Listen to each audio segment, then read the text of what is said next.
दोस्तों, अंटार्कटिका बर्फ से बना हुआ इतना बड़ा कॉन्टिनेंट है जिस पर 5 किलोमीटर की गहराई तक सिर्फ बर्फ ही बर्फ है। इतनी ज्यादा बर्फ, और वो भी 1.5 करोड़ किलोमीटर तक फैली हुई। यानी अंटार्कटिका का साइज अमेरिका से भी काफी ज्यादा बड़ा है। भले ही जून जुलाई की गर्मियों का मौसम हो, लेकिन अंटार्कटिका का टेम्परेचर पूरे साल -50 डिग्री सेल्सियस से -90 डिग्री सेल्सियस तक रहता है। इतनी ज्यादा ठंड की वजह से ही यहाँ जिंदगी की उम्मीद बहुत कम है, लेकिन उसके बावजूद भी पूरे अंटार्कटिका में 400 से भी ज्यादा लेक्स डिस्कवर्ड हो चुकी हैं, जो बर्फ की लेयर के नीचे छुपी हुई हैं। अंटार्कटिका में ना ही कोई टाइम जोन फॉलो होता है और ना ही यहाँ किसी कंट्री का कब्जा है।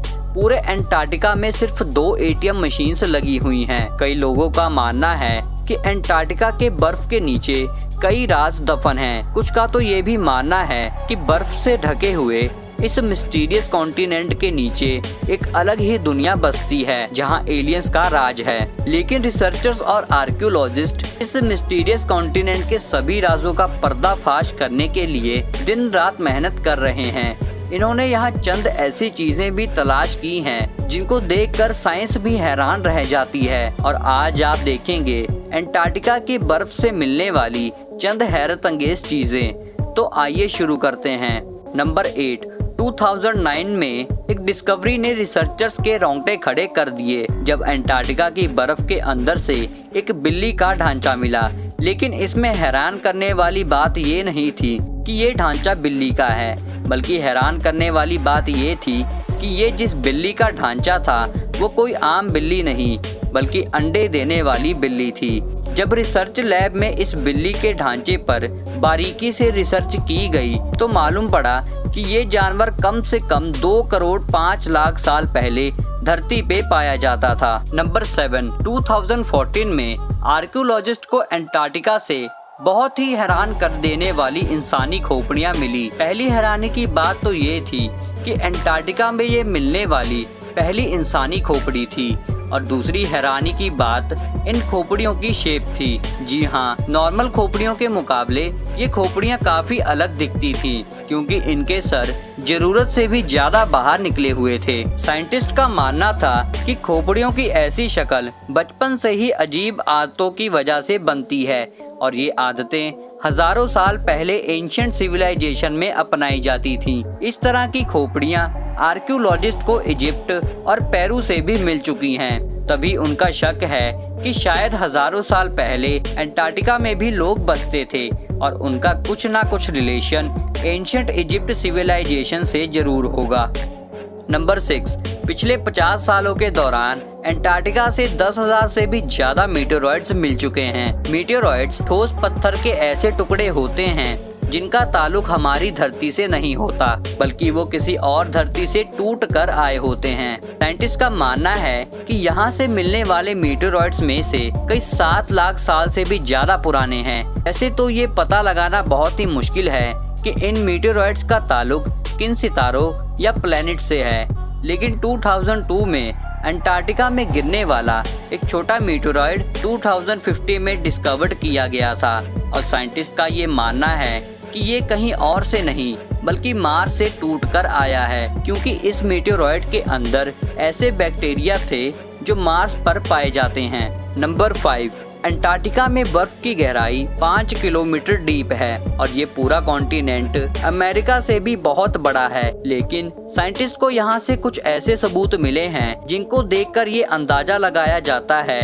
कि लाखों साल पहले ये जगह रहने के काबिल हुआ करती थी। जी हाँ, 1980 में कई आर्कियोलॉजिस्ट को यहाँ से डायनासोरस, मोजासोरस, प्लेसियोसोरस के ढांचे मिल चुके हैं। इन ढांचों का साइज 36 फीट बताया जाता है, जो तकरीबन एक ट्रिपल स्टोरी बिल्डिंग के बराबर बनती है। जब हड्डियों के इन ढांचों पर बारीकी से रिसर्च की गई तो मालूम पड़ा कि ये कम से कम 70 लाख साल पुराने हैं। तभी ये अंदाजा लगाया जाता है कि 70 लाख साल पहले तक अंटार्कटिका का टेम्परेचर जिंदा रहने के काबिल था और तब शायद ये पहाड़ बर्फ से नहीं बल्कि ग्रीनरी से भरे रहते होंगे। नंबर 4 दोस्तों, वाटरफॉल्स तो हम सब ने कई बार देखे होंगे, लेकिन अंटार्कटिका में टाइलर ग्लेशियर के नाम से एक पॉइंट ऐसा भी है जहां वाटर नहीं बल्कि ब्लड फॉल होता है। 1911 में टाइलर नामी एक साइंटिस्ट ने पहली बार इस ब्लड फॉल को डिस्कवर किया था। कई सदियों तक ये माना जाता था कि वाकई इस ग्लेशियर के अंदर से खून बहता है, लेकिन मॉडर्न साइंस ने जब इस पर बारीकी से रिसर्च की तब उनको जो मालूम पड़ा वो इससे भी ज्यादा हैरतअंगेज था। जी हाँ, मालूम पड़ा कि इस ग्लेशियर के नीचे एक बहुत बड़ा पानी का डैम है, लेकिन इसमें मौजूद पानी की खास बात ये है कि इसमें सी वाटर से भी 3 टाइम्स ज्यादा सॉल्ट है, जिसकी वजह से ये फ्रीज नहीं होता। साथ साथ इस पानी में पहाड़ों से निकलने वाला आयरन भी मौजूद है। किसी एक पॉइंट से जब ये पानी ग्लेशियर से बाहर निकलता है तो हवा में मौजूद ऑक्सीजन पानी के आयरन से मिक्स होकर आयरन ऑक्साइड बन जाता है और उसका कलर रेड हो जाता है। इसी वजह से हमें ये पानी रेड कलर का दिखता है।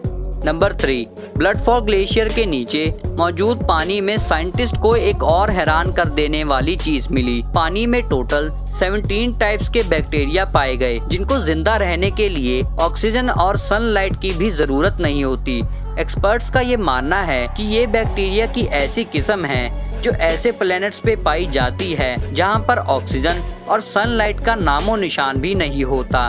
लेकिन ये बैक्टीरिया हमारी धरती पर कैसे आए, ये राज अभी भी एक राज ही है। नंबर 2 हालांकि पूरा अंटार्कटिका बर्फ से भरा हुआ कॉन्टिनेंट है, ये देखकर सबको यही लगेगा कि यहाँ पानी की कमी होना मुमकिन नहीं है, लेकिन आपको ये जानकर हैरत होगी कि हमारी धरती पर अगर कोई सबसे ज्यादा खुश्क यानी ड्राई जगह है तो वो भी अंटार्कटिका में ही मौजूद है। ये ड्राई वैली अंटार्कटिका में ही डिस्कवर की गई थी, जहाँ पर पिछले 20 लाख सालों से एक बार भी बारिश नहीं हुई, क्योंकि इस ड्राई वैली में तेज हवाओं का राज है, जिनकी स्पीड 320 किलोमीटर पर आवर तक जाती है। इसी वजह से साइंटिस्ट का मानना है कि तेज हवाओं की वजह से ही यहाँ पर मौजूद पानी का कतरा कतरा तक इवेपोरेट हो चुका है। आपको ये भी बताते चले कि अर्थ के तमाम एटमॉस्फेयर्स में से इस ड्राई वैली का एटमॉस्फेयर लाखों किलोमीटर दूर मार्स से काफी ज्यादा मिलता जुलता है। इसी वजह से नासा ने अपना वाइकिंग रोबोट